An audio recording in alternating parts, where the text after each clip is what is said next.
All right. Good morning, good afternoon, good evening, depending on what time zone you're in. This is the first of our talk shows for the Saturday of our 2024 Armchair Dragoons Digital Convention. We've got the folks from the International Kriegspiel Society here going to be giving y'all a talk, and I'm going to get off screen and let them take over. So Jan, Paul, let you guys deal with introductions and everything else, and I'm getting out of the way here. Thanks a lot. We'll be talking about Kriegspiel today, which is sort of funny because it was the ACDC 2021 in June, I believe, when I played my very first game of Kriegspiel, and now I'm presenting to you. We two, Paul and I, we are master umpires at the International Kriegsspiel Society and also members of the admin staff.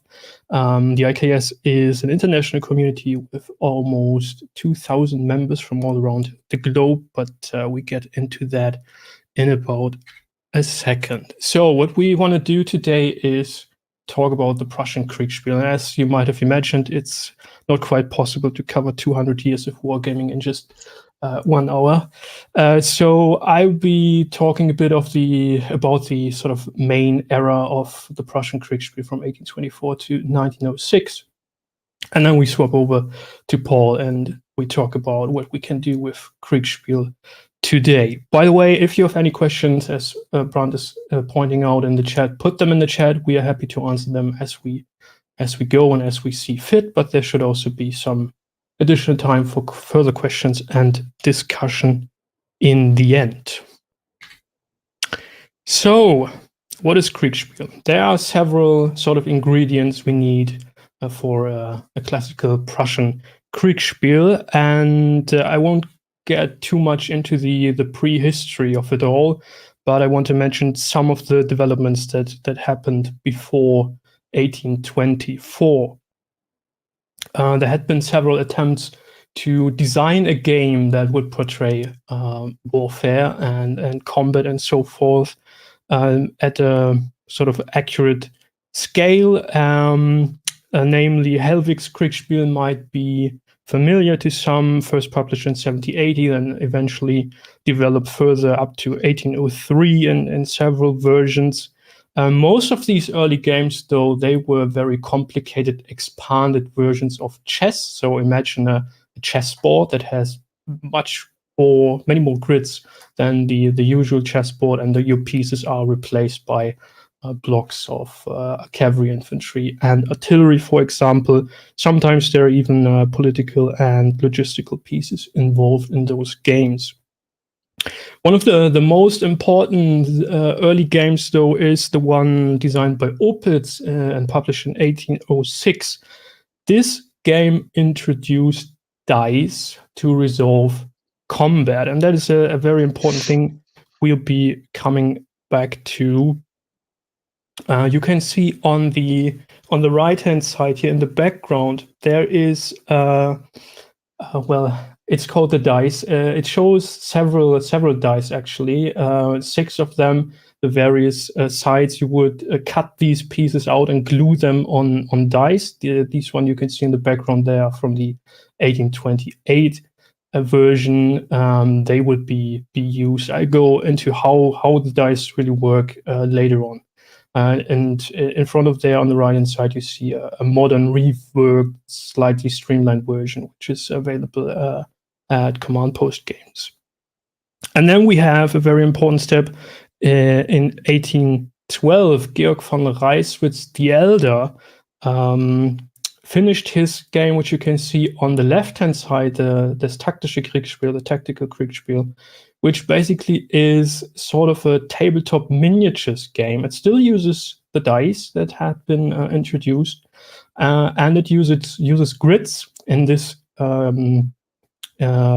case, those are 3D sculpted terrain tiles on which you would place your unit block. So it's a further improvement from the classical plain chessboard. Now you have 3D terrain, units moving around, and you're rolling dice. But all the players are still all around this one table, and they are discussing the situations, and you can see everything as in a god mode, so to say. Then we have another. So now we have blocks and we have dice, but there's another ingredient we need, and that is maps. Maps are very important. Why is that? Because at the end of the 18th century, beginning of the 19th century, maps and high detailed maps really became available. Maps were very rare before that. Even when thinking about the Napoleonic period, the Grande Armée had issues to find maps of Russia, for example, detailed maps they could use for their operations.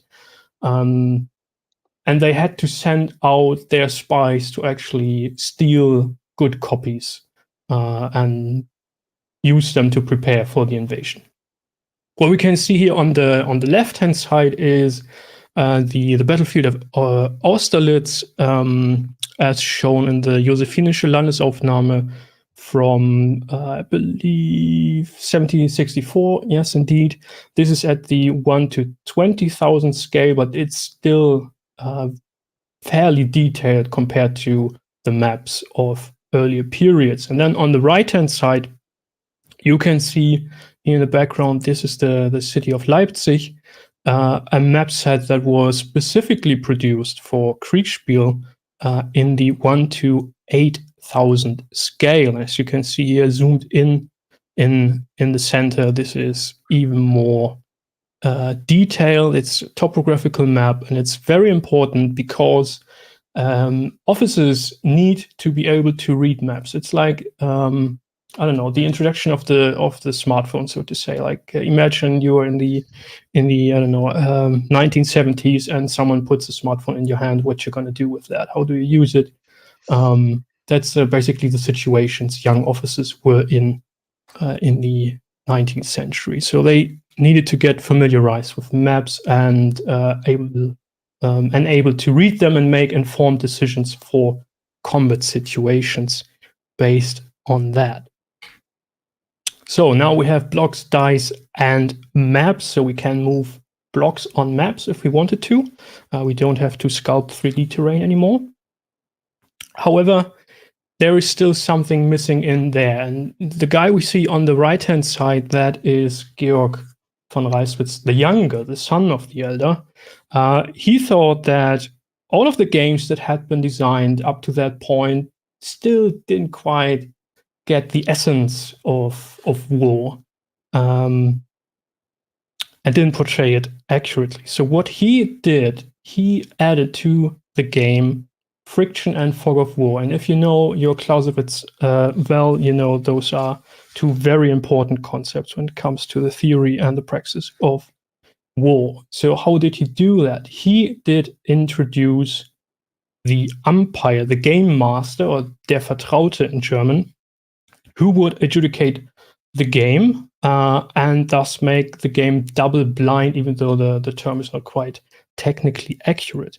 Players or teams would be isolated from each other. So each team, we can see that in the center here, we see a table, and there's a sort of a visual screen in between. That is one option to do it. There are other options where actually the teams are in different rooms. They have their own tables, their own maps. They are isolated from each other.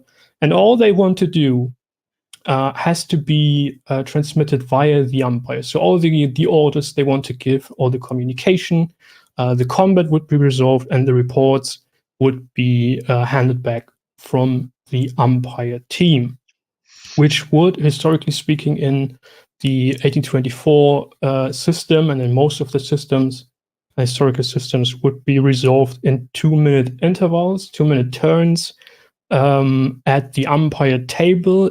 Even Reiswitz, though, is already aware that that is, in some cases, not possible, especially if you want to portray larger combat situations with several divisions. That won't work. So he says that's all right. It just takes longer to resolve, and then we go back to the players and hand them their reports. And the players on their maps also only have their own pieces basically in the beginning, and what they can see from the position they decide to locate their sort of player avatar, the headquarter, or whatever on the map. If they are on a hill, on let's go back to the maps maybe. If they are sort of in this position here on this hill, or let's say on the Pratzen Heights, then they can of course see further than if they were not. And if they can then see enemy units, then the umpire would hand that player or the team blocks in the other color. So those games would be played with blocks colored in blue and in red, which somewhat stuck to wargaming, and would then hand out the pieces. You can see 2-3 battalions or whatnot, and place them on the map as the players can see them. When this game was then demoed to the chief of the Prussian General Staff von Müffling, he very famously said, "This is not a game, this is a school of war." And very shortly afterwards, the game was introduced in the Prussian army as a mandatory training tool for junior officers. So they actually had to run a Kriegspiel game in order to get promoted. However, there are several issues with this game or with the system, which led to the update, the supplement to the rules of 1828 by a society of officers from various different arms, from infantry, cavalry, and artillery. They found that the casualty numbers or ratios Reiswitz had included, which were based on Scharnhorst's tests, were far too high, far too unrealistic, and that the game was too complicated to run. So they tried to streamline it a little bit, changed the numbers in the back, and they introduced this sort of die table, which was still more complex when it came to Reiswitz's system. Furthermore, Kriegspiel was mostly designed, promoted, and run by young officers. So those had to face criticism, resistance, and jealousy by higher ranking officers, which actually might be one of the reasons why Reiswitz committed suicide in 1827. Okay. No questions so far, it seems. We continue. We jump quite a bit, but since 1828, there had been several systems designed to try to streamline the system, who tried to update the system. As you can see in the center here, this is an overview of at least the rigid Kriegspiel systems published between 1824 and 1903. 1824, yeah, that was right, and 1903. As you can see, some of those are republished, so that those are updated iterations, basically taking into account new doctrine, new technology when it comes to weapons and communications. But there were more systems than those, some of which just simply didn't survive. One of which was designed by one Helmut von Moltke, who might be familiar, at the Magdeburg garrison in the 1840s. And that would be quite interesting to have, because he was a quite avid Kriegspieler and did promote that. And his tactical problems then later were sort of a Kriegspiel as a choose your own adventure book game, if you want to. One important thing I didn't mention before is that the Prussians did not represent the adversary armies, really. They assumed that both sides would be acting under Prussian doctrine and use the Prussian weapons and technology available, just because all the participants were, of course, Prussian officers. Okay, so there's further streamlining going on, and in 1862, the most important system, I guess, was published by Wilhelm von Chischwitz. It's still considered to be one of the most stable, rigid, so rules-based and dice-involved Kriegspiel systems we have. And with the lightning success then of 1866 and 1870-71 in the Austro-Prussian and Franco-Prussian Wars, Kriegspiel eventually spread around the globe. Actually, there was already a Russian translation of the 1824 rules, but then with the 60s and 70s, Kriegspiel systems were translated. They were implemented in the UK, in Sweden, in Russia and Austria, even in Brazil. And then one of the latest like major powers to implement Kriegspiel were the US then. So that's quite interesting. All right. Oh yeah, I wanted to go into a little bit into this picture here. On the left-hand side in the background, you can see Chischwitz's system in play on a map portraying a combat situation in the Battle of Königgrätz in 1866. I go into that situation later on. And on the right-hand side, we can see that this is a little bit more streamlined than what we have seen in the 1828 rules.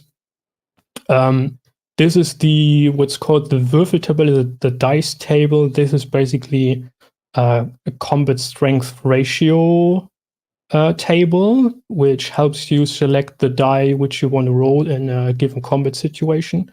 So you start from assessing the combat strength. So do we have 1 battalion fighting against 4 squadrons of cavalry, for example? Then you pick a specific die, and then you adjust the die number, not the ratio, but the die number based on the conditions on the battlefield. So let's say the battalion is wavering, so it will get a worse die. And then let's say the cavalry, however, I don't know, is charging down a steep hill, which is very difficult for horses to do, so they get 2 dice worse. And then you pick the die, and Chischwitz is no longer using printed or glued on dice with complicated tables. He's using this one here to resolve the combat, simply using a D6. Like, let's say we have decided to pick die number 3, this one here. Then you roll a D6 and see what the outcome is. And you have red outcomes and black outcomes. The red ones are that the formation that is in the more advantageous position would lose the combat. The black one is that the disadvantaged unit will lose the combat. And then the R, G, and T tells you how badly the loser is beaten and has to retreat and is not allowed for an amount of time to engage in combat again. The numbers on this die are close combat casualties, and then here we have another table for artillery and small arms fire. Now, there were still issues with all that. Who can run me a game? Many officers found that it was still too complicated to run a game. Reiswitz already said an umpire should learn the system step by step, and it would take several games to add aspects and more complexity, and still they wouldn't really be able to resolve 2-minute turns, right? So what happened was that in 1874, Jakob Meckel published his study on Kriegspiel, arguing that instead of using a rules-heavy system, that should be skipped, and umpires should rather just assess the situation and then maybe roll a d6 and decide the combat on that without any detailed loss tables and whatnot. And an even more radical approach than was in 1876 by Benoit du Verdi, who argued that dice should not be taken into consideration whatsoever, and thereby the free Kriegspiel, so free of rules and free of dice, was born. And this sort of led to the end of the era of the classical Prussian Kriegspiel in 1906 with a very devastating evaluation of the rigid systems by Altrock, which sort of made it appear that the rigid systems weren't used and weren't really played and all that, but that's not quite true. Even in the 1870s and onwards, rigid systems, rule rules-based systems were still developed and played, of course. However, then with the early 20th century and the preparations for World War I and World War II, Kriegspiel really diversified and became much more than a tactical combat simulation. It really turned into more of what we understand as modern wargaming today, right? So I think still we are on to a very bright future. Kriegspiel is still played today, even by the military. On the right-hand side, we can see the US Army War College with single players isolated here by this view screen, and the assistant umpire, it seems, is sending out a report here and explaining the situation around the commander piece up on this hill, what he can see in this situation. And I personally had the pleasure to visit the Führungsakademie in Hamburg, which is the German Command Staff College, in November last year, and participate in a session there hosted by Professor Jorrit Wintjes of the University of Würzburg and the Conflict Simulation Group, which was quite a pleasure. That was the game you see down here is the same one as we had on the previous slide. We played a Prussian division against the Saxon division on the far right flank of the Prussian army at Königgrätz. Funnily enough, none of the other players had played Kriegspiel before. So the German military really only rediscovered Kriegspiel like 5 years ago, and it's slowly starting to get a little bit more traction, although of course there are all the other types of wargaming, of modern wargaming, that are played. So I think there is still a lot of benefit in playing Kriegspiel today. And as we are switching over to Paul, who goes a little bit more into detail how that could look like, here are 2 suggestions. If you want to get an overview of the history of Kriegspiel, you should look at Vigo, the German Wargaming, and Wintjes, A School for War Brief History of the Prussian Kriegspiel. Do we have any further questions to the history? The game comes out and everybody homebrews the rules. Yeah, absolutely. And that's a very beautiful thing. Even in the International Kriegspiel Society today, we have plenty of different rule sets for various periods, for various perspectives of combat situations. And we do have constant debates about what should be included, what should be represented, and what not. And all these systems keep sort of evolving and developing and changing over time, which I think is a very, very beautiful thing. All right, Paul, over to you. Thanks so much, Jan. You have now heard an excellent overview of the Kriegspiel system from 1824 all the way up through to some of the military applications for today and professional applications. So I'm now going to take you in a completely other direction to talk about some of the spirit of what we're doing today. And I'm going to start by talking about a time that I tried to introduce a laser into a traditional Dungeons and Dragons game. So I'm a young dungeon master, and we had played many very traditional orc / hack, goblins, mages, all of the traditional Dungeons and Dragons games. And I had gone through this over and over, and I had a problem because I was an avid science fiction fan. And so though I appreciated Tolkien and some of the original works and some of the fantasy, I really was a science fiction fan. So I had this brainstorm that though my friends enjoyed a fantasy milieu, I thought I would introduce some science fiction to the game. So what I did was I created a scenario where I snuck in science fiction, and the entire premise was that there was a machine that created the magic, and that they would have to go through this facility to find this machine. And I thought that my idea was quite clever. And so I set this entire game up, got together with my friends, and off we went. And they went through the first introductory rooms, and then they went into this room where they found this metal object, and it was quite large.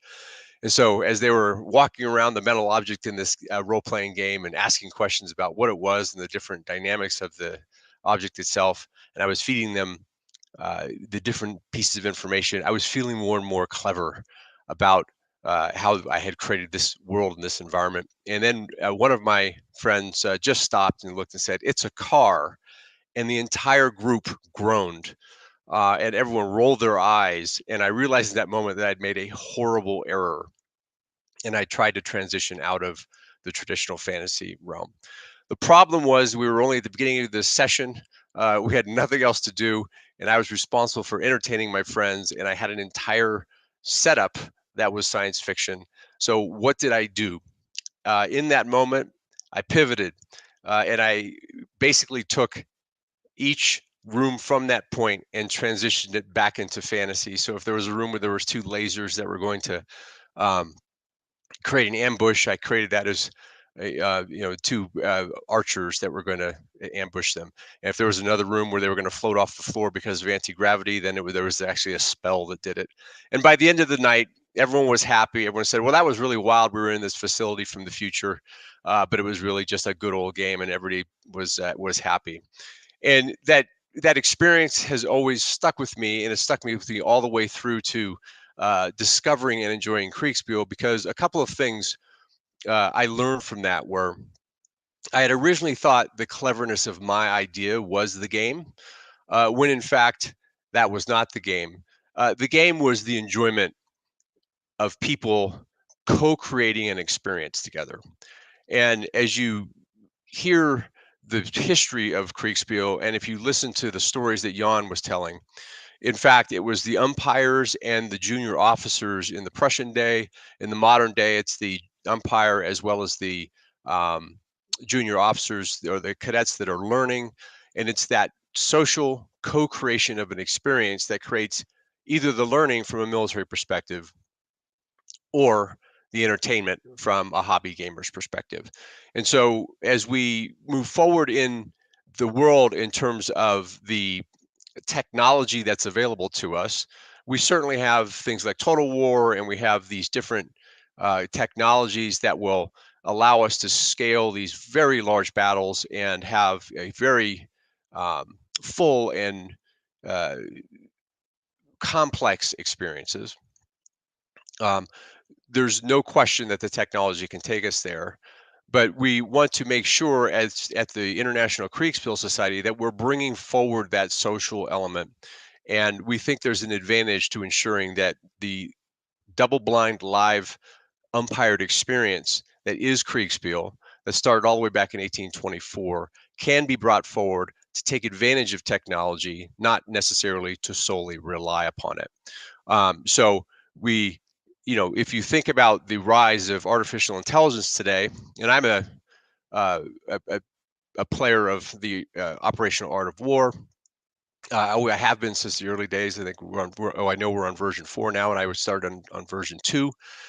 And if you think about AI and what AI has done for us today, is you can actually play the operational art of war and not even participate. You can pick your scenario. You can have the AI play both sides. You can just sit back and watch and be delighted as you see the ongoing back and forth. But it's like watching, an unscripted television show. The technology is running the game for you. Custer can fight the Native Americans, and it seems like the computer always has Custer win. So this is certainly available to us today. At the Kriegspiel Society, we actually are not trying to replicate necessarily the exact Prussian experience from 1824. We're not trying to recreate a staff experience from those days. What we're actually looking to do is extract the human element that I had experienced at that Dungeons and Dragons games all those years ago. And we're extracting the interaction and the co-creation of experience that happens in a Kriegspiel environment. So that double-blind live umpired experience, we've actually taken and adapted outward to create a play-by-mail experience. So you can have the umpire sitting in the center who will send reports in either direction, and we create that in such a way, in an asynchronous way, so that people can actually enjoy Kriegspiel asynchronously, and they can enjoy it in a time that fits with their real life. So it's not a 4-hour session necessarily. It could be a 1-month session that's done by email. So our mission at the International Kriegspiel Society is to preserve and to propagate Kriegspiel, not specifically by recreating it as it was in the golden age of the mid 1800s, but is actually to bring the ideas forward and use technology. You can tell from some of my images that we're not afraid of technology at the International Kriegspiel Society. And so the way that we propagate this is we just bring the message of double-blind live umpired simulation to folks, and we show them this format because we think the format has some very powerful opportunities. So one of the things that this format allows is for scaling. So we can create very large games by using this human-centered way of doing it. So this is a Discord channel from our Grand Waterloo game. This game had over 65 players in it. We had, I think there was about 18, 19 umpires. We had to, the game was so large, we had to use 2 maps and had to sector out the battlefield because there was just too many units to fit on a screen. So we actually exceeded technology's ability to handle it. So the Grand Waterloo game was we fought it down actually to the brigade level. We took about 8 hours, and it was a tremendous experience, and everybody really enjoyed that. So the human, this technology that was invented back in the 1800s allows us to create very large games, and really it's just people on a Discord server at the end of the day. A second advantage that we have here is that it's free. So you can actually join the International Kriegspiel Society. You don't have to pay. You don't have to buy any tech. You don't have to buy any software. You don't have to have anything more than a free Discord account, and you get all your text channels and you get all your images in the Discord. And in fact, this can go anywhere. So you can run a Kriegspiel on email. You can run a Kriegspiel on text on your phone. Many of our players that will actually use their phone to play. So the technology itself is free, and therefore anyone can try it, and the barrier to trial is actually very, very low. Another advantage of the format that we really like, that actually harkens back to my science fiction experiment as a young dungeon master, is that we can go into any niche and actually deliver on that niche. So here's a couple of screenshots to show you. On the left is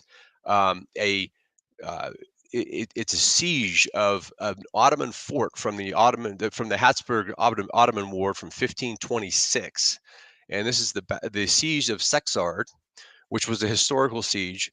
And the entire premise of this game was to demonstrate how the Ottomans would create these small forts called palankas, and how they would defend them in the spirit of the defense. And you see there that the Habsburg forces outnumber the Ottomans, but the Ottomans are going to dig in and make a last stand. So this would never be commercialized. You would never find a set of figurines or minis that you could buy to cover this period accurately. You would have to 3D print your palanka, all these kind of things, and it was essentially just intellectual capital, and time to create a scenario, and it was fascinating. I really enjoyed that. On the right, we have Bunker Hill from the American War of Independence. Fascinating piece here is that the entire premise was switched so that the British were going to attack from a completely different direction, and this was just an idea that cost basically nothing. So like my early Dungeons and Dragons idea where I had to switch very quickly, but it really cost me nothing to switch that science fiction module into a fantasy module, we're able to create very niche games that are really just that come from the passion of the person who creates it. In fact, just yesterday I was interacting with some folks who had created a hypothetical scenario where people from Colorado were going to invade the people in Wyoming. And then there was a modern scenario with all sorts of I-25, which is the highway, if you're not familiar with it, played a big part in the defense, which is actually quite funny because I'm sitting in Denver, Colorado right now. So, so anything that comes from the imagination can be done in a Kriegspiel.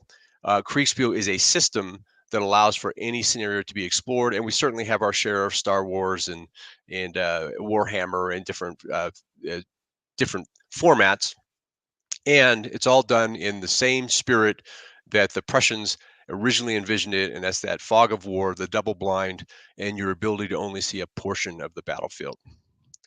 What's really exciting about our community is skill building. So here's a map that was built by one of our members who learned how to build maps by talking to other members. And so we have people use free software. They could use a whole variety of free softwares or paid softwares to learn how to build maps from scratch.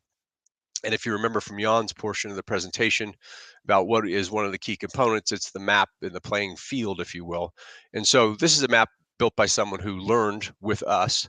I myself have tremendously improved my map building skills. But if you take that and extend it, we could also talk about rule sets.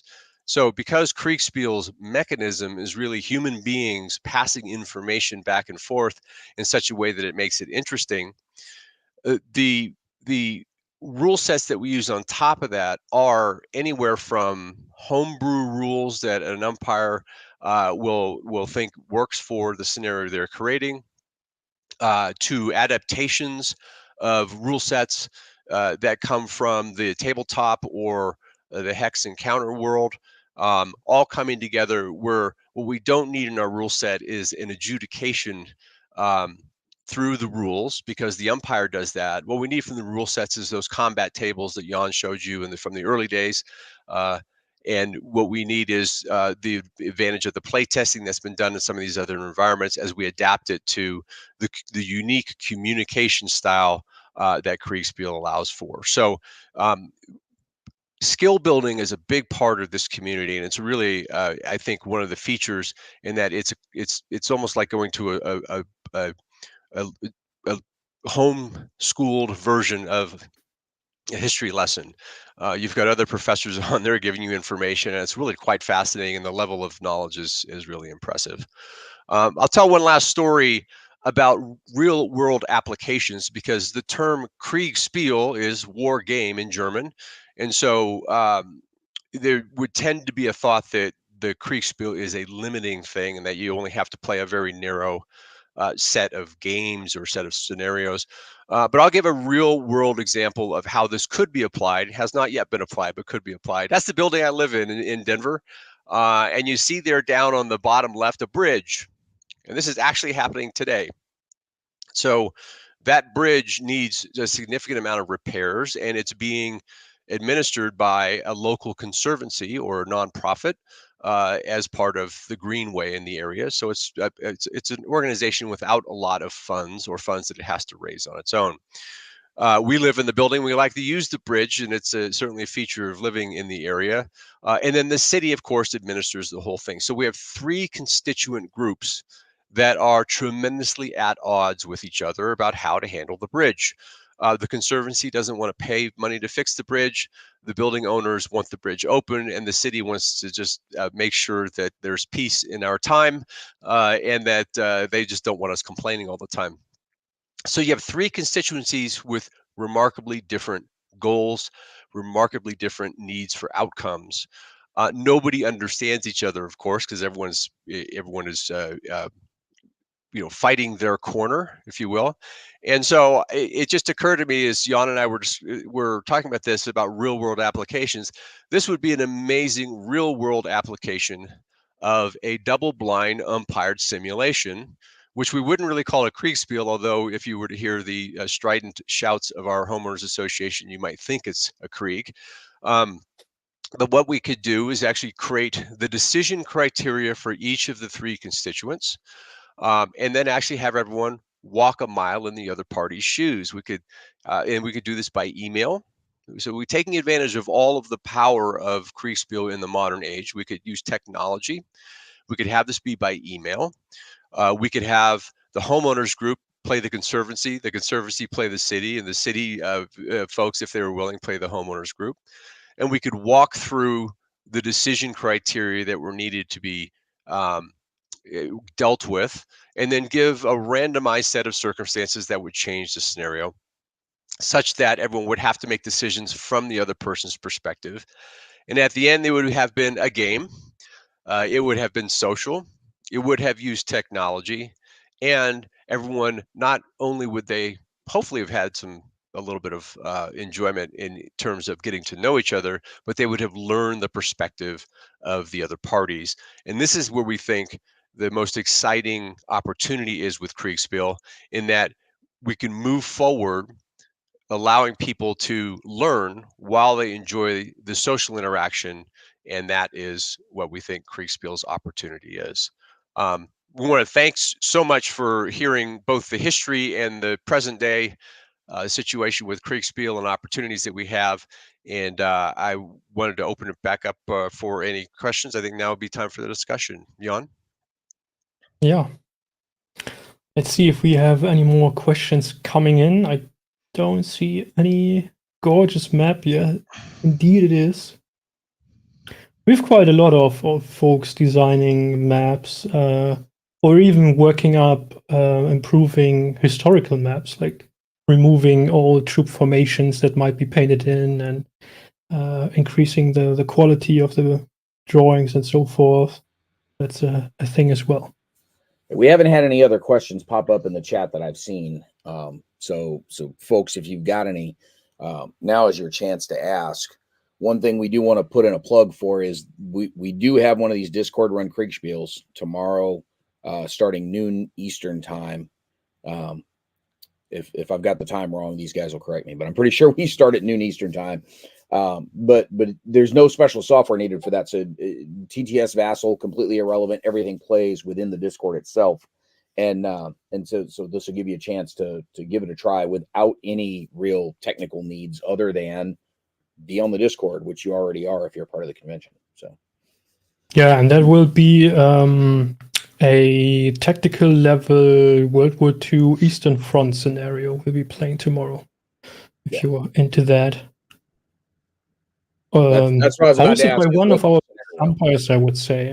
Otto is really I don't know, he designs very sophisticated systems, but at the same time he's very good in providing player briefings and also guides. I've posted them in the public channel on the ACDC Discord if you want to take a look at those, to familiarize players with the doctrines and tactics of the period, which is also an interesting thing. Even though you can have players play without any previous knowledge about the given scenario or the period you're playing, but it is of course beneficial to know a little bit about it.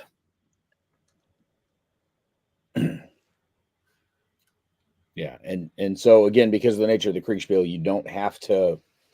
There's not really a rule set you have to learn. The umpires are going to guide you through that. Absolutely, yeah, that's very important. Players don't need to know any rules. In fact, even if we have rule sets sometimes which are publicly available on our website or on our Discord server, and we discourage players from reading the rules because we want them to stay out of that sort of gamey mindset, right? When you play Kriegspiel, you're supposed to step into the boots of a commander in the fields and make decisions as a commander in the field would do when we are talking about classical military Kriegspiel, that is. And yeah, some of the folks who are sort of socialized with Total War and all these sort of strategy games, they need to learn a little bit about it. It's not that easy. You don't just grab your whole army and throw it in the face of the enemy and then somehow miraculously win anyways. I was watching a wrap-up of a tournament play on a board game, and the entire video was about probabilities of success.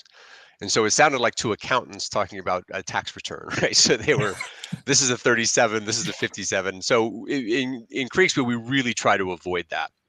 what we try to avoid is this accountancy approach to problem solving, because ultimately you could create a percentage roll of die and say this battle is won or lost. So we try to get to the actual decision making as the backbone, and so we see these simulations as a series of decisions with outcomes. And even when we do after action reviews, and we try to do we have a few of us who have been in the military, so we try to do a military style after action review.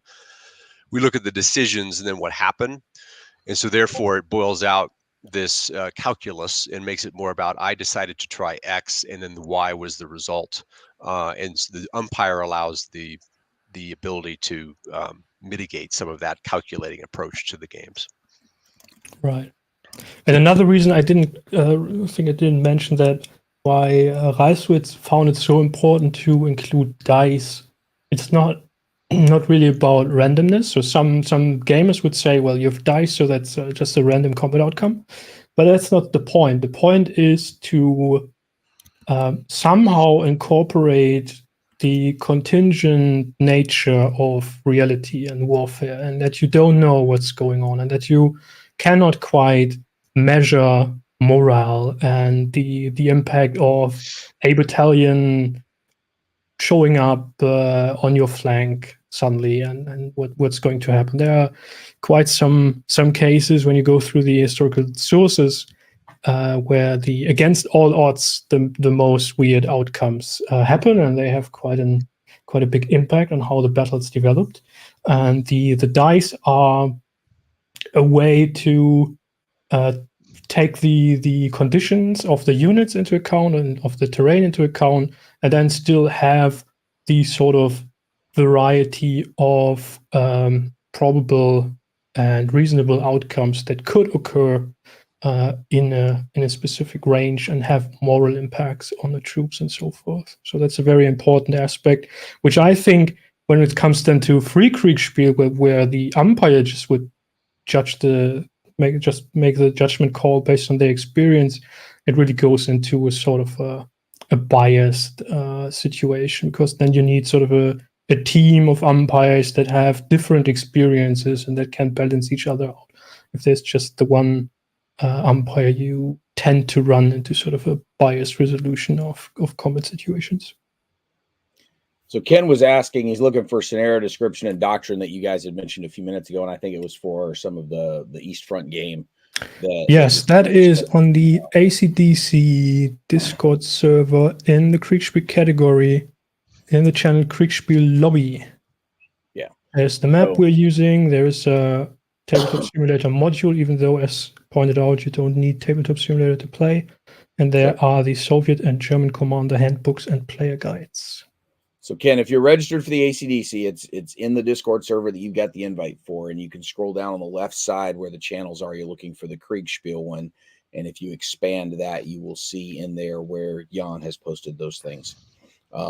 I will say, for folks that have other slightly more detailed questions or are looking for links or information where you can share stuff, you can either pop in that Kriegspiel channel, although that one we're trying to keep contained to the stuff relevant to the game that's going to run tomorrow. There's also in the Discord server for the convention, and like folks watching this, a year and a half later after the fact, sorry, the Discord's gone. You don't get to see it there, but what you can do is in the seminars tab, it's right under it's the second category in the Discord server for the convention. In the seminars tab, there's a text channel for each of the seminars also. So you can pop open the one for the 200 years of modern wargaming Kriegspiel channel in there and ask questions, share links about this particular presentation. So things that go beyond the game session that's going to be running tomorrow, that's a good place to ask those questions. And Jan and Paul and the guys are keeping an eye on that also, where you can exchange info there. So that's that is a place where you can get more info there. So you do actually have a question here, Jan. Yeah, I just saw that. What are the dice used for? Okay, so let's go back to the dice. What you can see here in the background. Let me move that thing out of the way and get this a little bit bigger for you. Oops. Well, I'm going to pull you and me off the screen for a second here. Sure. So These are the dice used in the 1828 system. There are 6 dice, as you can see by the Roman indication in the bottom left corner here. The 1, 1, 1, 1, 1, 1, 2, 2, 2, and so forth. Those are picked based on the strength ratio between the fighting units and adjusted by the circumstances like terrain, exhaustion, and so forth. Then you roll that one, and based on the colored bottom corner here, right corner, that tells you which side wins the combat. Let's say we have a close combat situation, like a melee, and we throw die number 3 here, which has a black outcome, a white, a black, black, and black. That would mean that if this side or this side, let's say it's side 1, 2, 3, if 2 or 3 was rolled, then the side would lose, which actually is in an advantaged position. If the black result came, then the advantaged unit would win. Furthermore, it tells you by these letters here, G, R, and T, how badly the loser is beaten. This is geschlagen, Rückzug, und total geschlagen. So that's beaten, retreat, and totally beaten. And depending on that, the unit must retreat a given amount of paces, and it may not engage enemy units. In some situations, if it's totally beaten, it may not even defend itself. If it's attacked again, it will be overrun. However, if there is a secondary reserve line, then a totally beaten result just switches over to retreat, I believe. Furthermore, these dice also show the different types of artillery. So we have howitzers here, die number 1 and 2, those are howitzers. Then we have 6-pounders and 12-pounders. So you pick those dice and you roll them if there is fire combat going on, and you can see based on the ranges and the type of shot that is fired. So K, this is canister fire. Then we have the classic rolling shot like iron balls and so forth. And the condition in which the artillery is firing. So if it has a free field of fire, or are there, I don't know, bushes or trees or rolling terrain in between the guns and the target, then you would read the points, the casualty points. So actual the number of men is translated into casualty points, and those are applied. So different units have different amount of hit points, so to say. Infantry battalions, cavalry squadrons, skirmisher screens, they all have different amount of hit points, and the umpires would then detract that number of losses from the unit. And then on the far right here, you have the small arms die, basically with the 6 phases, which is there a half battalion firing? Are there skirmishers firing, or are there Jäger firing? And at which distance? And then again, is the target in cover or not? When we switch over to the Chischwitz routes here. If anybody ever complains about how complicated a CRT is, you can always pull this up. This is a CRT from the day, right? And so right. In Tabletop Simulator, for example, you can actually modify a die with description that actually will give you this level of complexity. Yeah, and I would even say the dice or the combat result table aren't the most difficult thing in the historical Kriegspiel systems. Yeah. It's all the detailed routes that come on top of, well, if this happens, then that, and if not, then that, and if this happens really, that, then you need to take into account this and so forth. So that's the very, very difficult stuff you need to zoom in so people can see. This is the Kriegspiel dice that are sold by Command Post Games. This is one of the zoomed in versions, and they have the rules on their site also that explain to you what all these different values are for. But it is essentially the CRT actually pasted onto the die itself. So rather than roll a die and then go look up a bunch of stuff, you're rolling the die and literally reading what shows up on the die face to tell you what's going to happen. So yeah, in these our modern slightly implementation of this, Brand, in our modern implementation, we emphasize what is a believable result, what is a reasonable and believable result, such that the player says, okay, well, if I was doing X and that happened, that makes sense. So we actually move away from that level of complexity in our games, trying to move toward a believable result. Yeah. Folks, we're going to have to wrap this up here because in 5 minutes, we've got Jim Werbineth starting one of his talks. So again, Jan and Paul are around all weekend. And so you can add questions in the Discord around Kriegspiel in general. If you've got questions or thoughts about the specific event being run tomorrow or wanting some more information before jumping in, you can do that in the game specific channel that they've already started to set up for the different player roles, because everybody's gonna have their own channel where you're getting talked to in there. But that's a place where you may want to jump in and give it a whirl. Like that's the whole point of the conventions like these. So, try something different, try something new. Guys, thank you all very much. Really appreciate it. Thank you. So, and audience, thanks for hanging with us. And we'll be back in a couple of minutes with a new stream, with Jim Werbineth's thing. And those of you watching this like 2.5 years later, it's Kriegspiel.org with 2 S's in the middle. But it's Kriegspiel.org. It's the International Kriegspiel Society. They've got all kinds of events happening at all times, both online and in the real world. So go check out their calendars and find out where they got the next stuff coming. So cool. Thanks, everybody. Thanks a lot. Bye-bye. Thanks.